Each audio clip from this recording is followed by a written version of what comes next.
Creating a team on Makershala is very simple. After clicking on the Team menu option, click on the Create New. On the New Team page, just enter name of team and click Create. To invite a new member to your team, first go to the Team page by selecting the Team menu option in header, and on the My Team page click on the Go to Team button against the team you want someone to invite in. On the Team page, go to the Add Team Member section and enter the email address of the person you want to invite. And click the Add button. An invitation email will be sent to them. And you will see their email in Pending Team Invitations section. Only the person who created the team can invite others.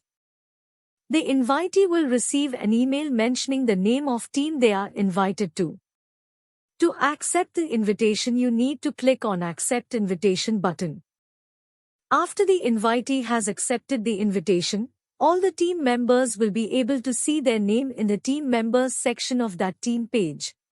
To select the mentor of your team, the creator of the team can change the role of the mentor member to coach by clicking on the role against their name in Team Members section. On the Manage Project Role modal, select the role you want to assign and click Save. You will see the role against that member has now changed.